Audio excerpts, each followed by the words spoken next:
Sebastien Borget from the Sandbox, joined this time by Bowie Lau. Come on up. There we go. Woohoo! Thank you, Andrew. Take it away, Bowie. All yours. First of all, merci beaucoup. Thank you so much, Sebastian. For those of you who do not know, I have a deep connection with Sandbox. Indirectly through a VC fund, we got into Sandbox very early stage, I think 4 or 5 years ago.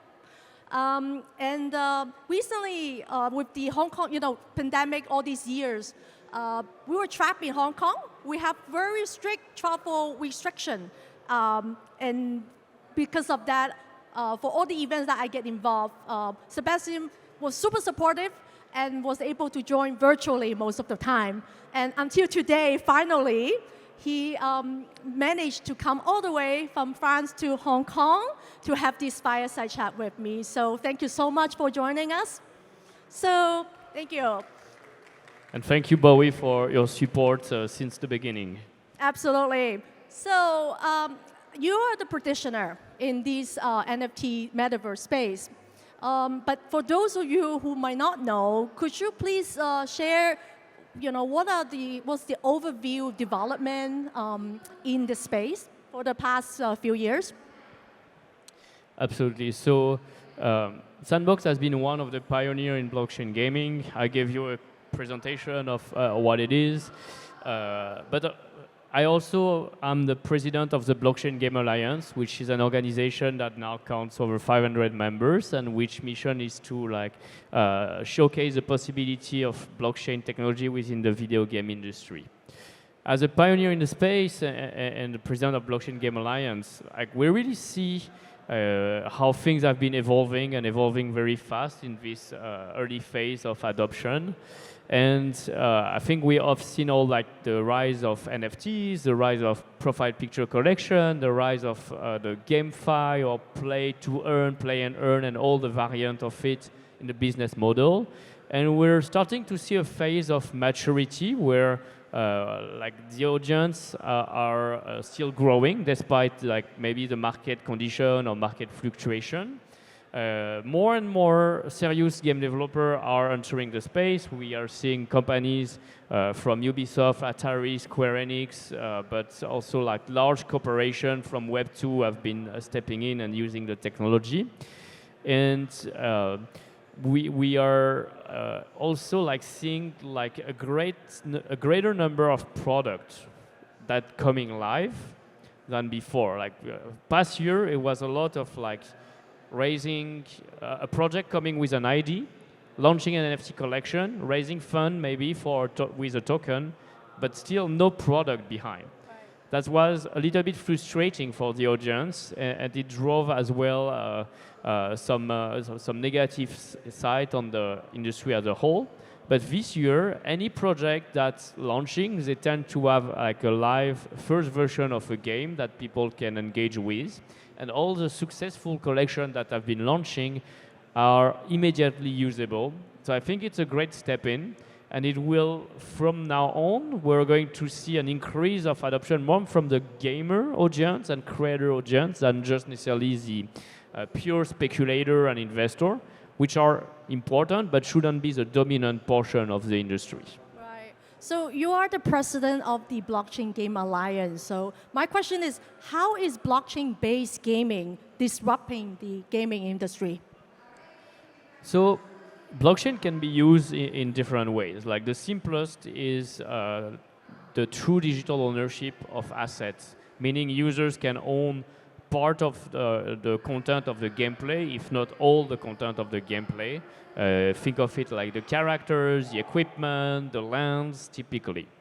The next step, and what we've seen a lot recently, is to also have a decentralized economy with the currencies, the tokens of those games or platform becoming decentralized.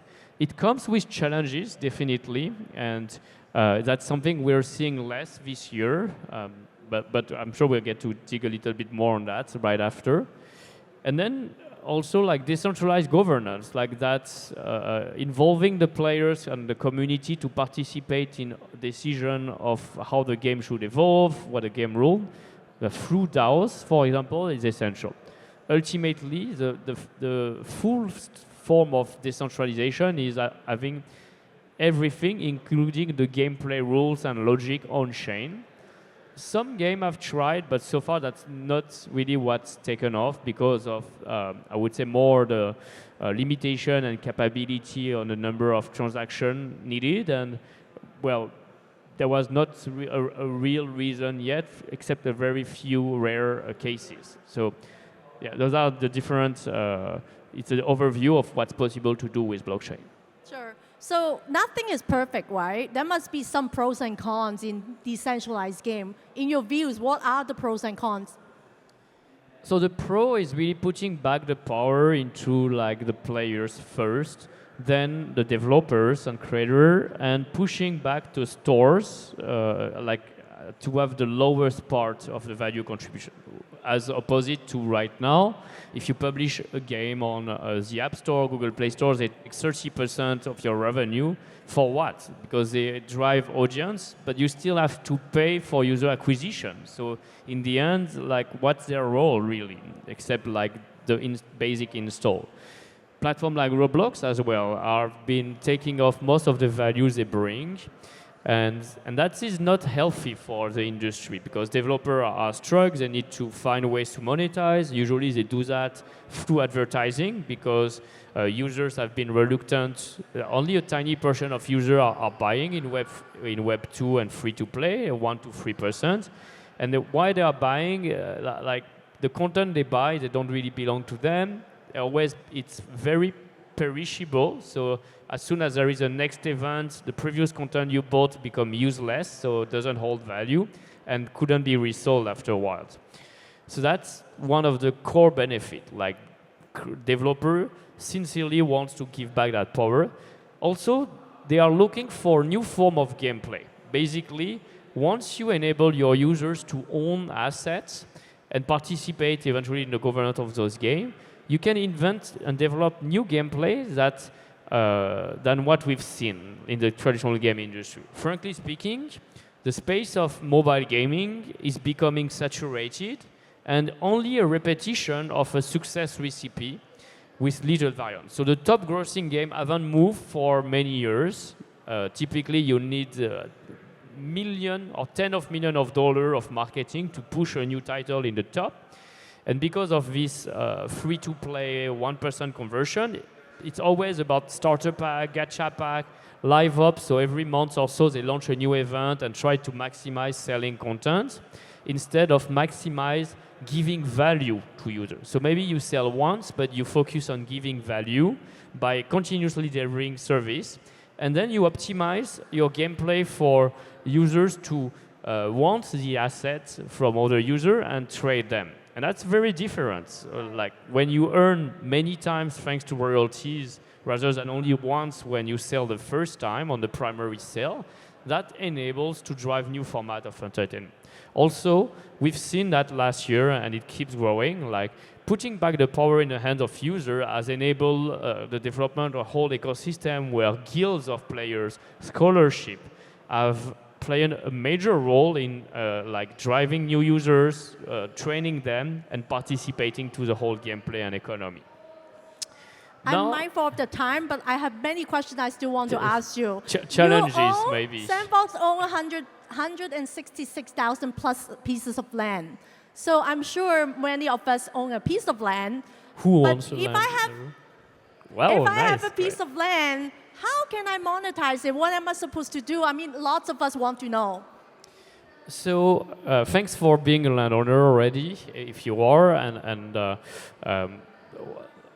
We have been demonstrating already some of the options to monetize your lands. Basically, you open an experience. You will be able this year to self-publish on your lands, bringing your community to play. Launching an avatar collection is typically one way to monetize. Like Snoop Dogs, right? Like Snoop Dogg, but like rabbits as well, like I love it. Oh my God, it's so cute. Hell's Kitchen has been the latest one. And once you have that avatar collection that represents your community, you can gain access to certain portion of your land and give exclusive rewards in token or in NFT to them and start building a model around it. But ultimately, I think like us as Sandbox will not have all the answers. We are here as a platform to give you the tools. Like we've seen in App Store before, it was not Apple that invented the starter pack or the gacha or various ways of monetizing. It's the iteration of developers directly using data. Here, users have community. They have a way to connect with them directly to collect feedback and find a way that will monetize and work the best for them. And that's what we wish for. Great. Well, another question I think in general, if someone owns a brand, how can they really tap into this $1 trillion market? So, to be honest, I think it's still very early about monetization. Even the $1 trillion market from the Morgan Stanley or JP Morgan reports, they are saying it's in 10 years. It's not today, right? So right now, brands should focus on experimenting, innovating, trying out to be in the space.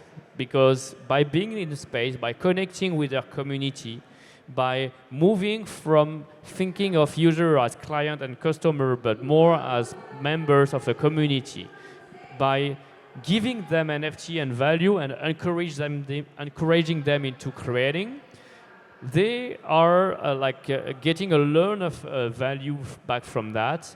And typically a brand that enters Sandbox now, they would see 10,000 of users engaging into an event, but those users, they will engage not for 1 minute or 10 seconds like on other social media platforms. They will engage for 30 minutes to 1 hour on average, which is a lot of time to connect, to teach them about their value, to share about some of like what makes your brand so special, your story, the storytelling, and even launch contest or competition for co-creating together content. And so we were talking about Rabbit. We've seen brands like Gucci, Rabbit, The Walking Dead,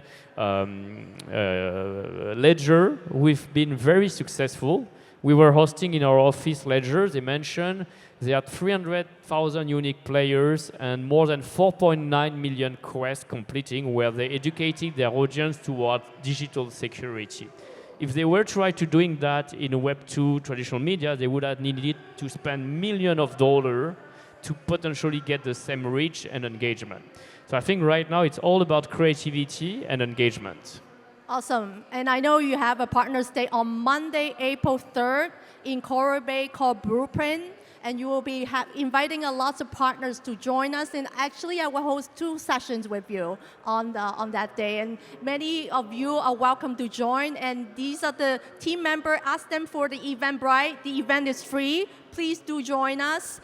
But I'm mindful of the time. My last question for you is, can you give us one key takeaway? What is your, I guess, mission for your Hong Kong visit? And what would you tell your audience, one key takeaway?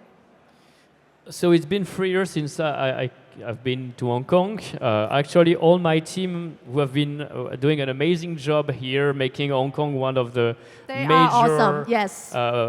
major part of Sandbox platform and ecosystem. I met them for the first time in person. That shows how decentralized we are. My mission here is to connect with more and more builders and brands who are interested to enter, as well as meet with our existing brands. That's why we have this Partner Day. My recommendation to everyone in the audience is really be curious. After this presentation, try to create an avatar. It's totally free, no need to buy an NFT at all. Try for yourself what is Sandbox now and how it could evolve, how we could make it evolve together over the next years, and what sort of experience can you get into it right now. And hopefully that will inspire you to participate, meet maybe your next job as a creator, as a studio, as an agency, or at least give us interesting feedback that we can use to keep building the open metaverse together and make it better for everyone. That sounds awesome. Well, once again, thank you so much. Merci beaucoup for coming to Hong Kong. Welcome. And I look forward having the event with you on Monday, April 3rd. Let's give him a big round of applause from Thank Hong Kong you. and have a good picture with me. Thank you. Thank you, Bowie. Thank you.